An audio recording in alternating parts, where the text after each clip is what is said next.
So the shop's not always clean and your hair's not always perfect, but there's always lots of things to make. So when I'm surfing online, I'm always finding things that are incredibly intimidating sometimes, and you're just not sure where to start.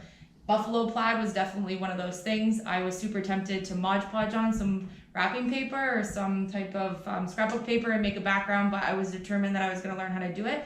I hope this video helps you to take the plunge and do it yourself. So the first step is to paint your background, and I chose a white background, and I've already pre-prepped my board. A lot of people ask me what I mean by when I prep my board, and it means I sand and sand and sand and sand, and then make sure that my surface is dust free. I'm going to choose a white background, just using the regular latex white paint from the hardware store, and I'm going to paint my whole background white. You might have to do 2 coats to make sure it's fully covered.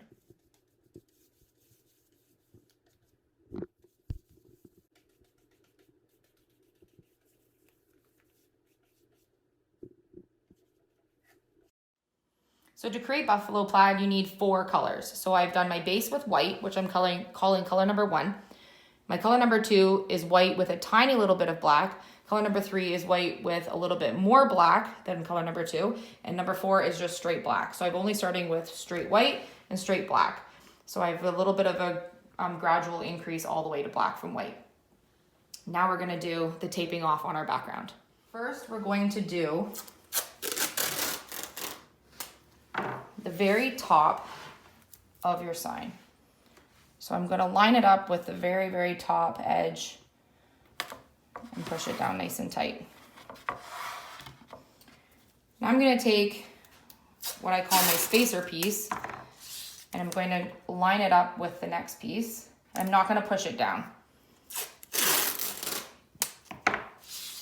I'm gonna line up another piece next to my spacer piece and push it down and remove my spacer piece. And this piece I'm gonna keep reusing all the way down.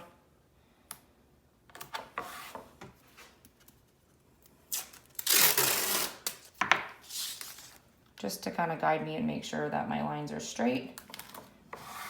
I'm using green frog tape. Any type of painter's tape will do, blue, green, doesn't matter what color it is.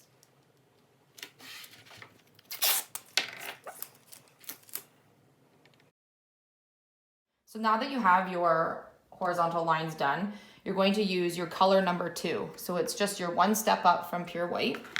And you're going to use, my tip is to use a makeup sponge. When I use a paintbrush, I get a lot of bleeding underneath, even if I've used really good quality frog tape. So I know it takes a little bit longer, but I find my lines will be much more crisp at the end using a makeup sponge. I buy these at the dollar store, about 25 in a pack. I just use them and throw them away.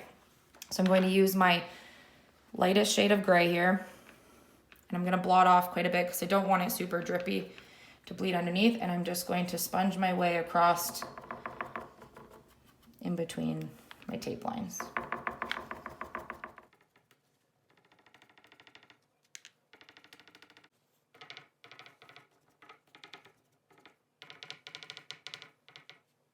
Now that you've done a coat or 2 over your horizontal stripes, you're going to let this dry after you remove your tape. So I'm going to remove my tape, and then I'm going to let my light gray lines dry for a little while before I do my vertical lines.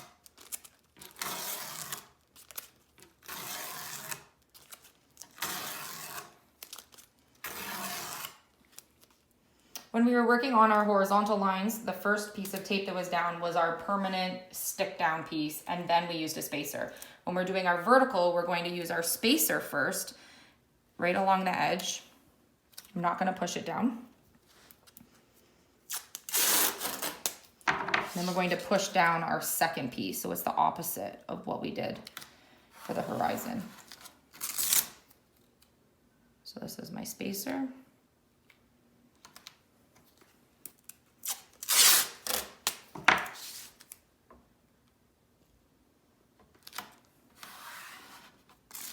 I'm gonna work my way all the way across.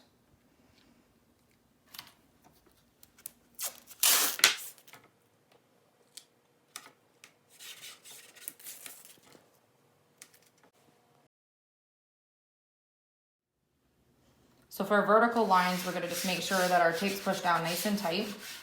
And we're going to use our color number 3. So it's our darker gray. And again, I'm just using makeup sponge. And I'm going to sponge over what I've already done.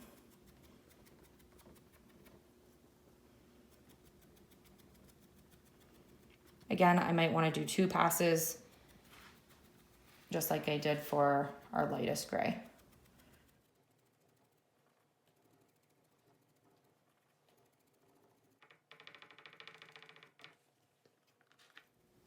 Now that you've completed your vertical stripes, you're going to let this dry, and you are not going to remove your green tape. You're going to leave it just the way it is before we do our next step. And the first thing you're going to do is put a strip of tape on the top. So this is going to be a tape piece. Your next piece is going to be your spacer. So you're not going to push this one down tight. Okay. Then another tape piece. And you're going to run this all the way down your board.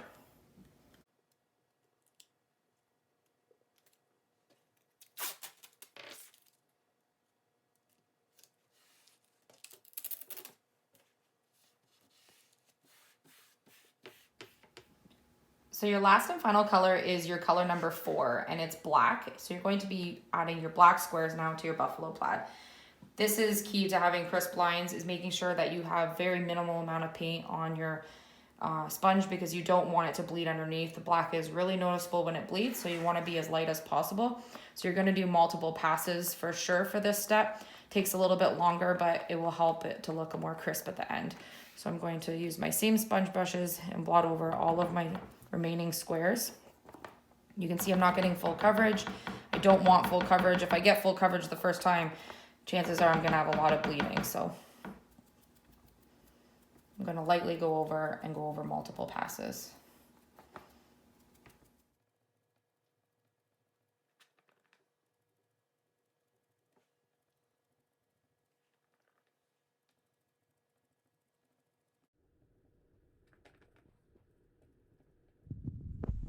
Okay, so the next step is, even when it's wet, you can take off your tape now. And this is the most frightening and most rewarding step of the whole process. Taking the tape off, you're just not sure sometimes what you're gonna get, but after a bit of practice, this becomes a little less alarming. So I'm gonna start removing my tape. Fingers crossed.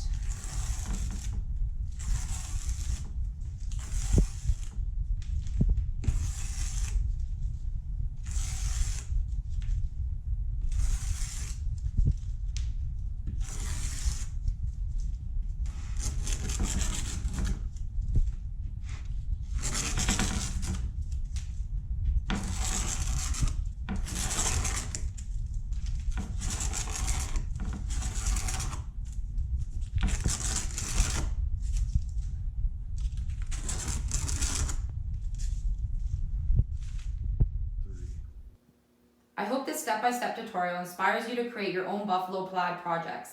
If you want to see more videos like this one, paint that like button blue. Don't forget to subscribe.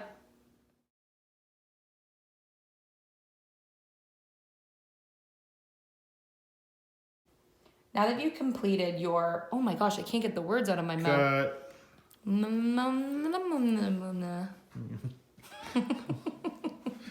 Okay, ready? I don't know. All right. Okay. 3.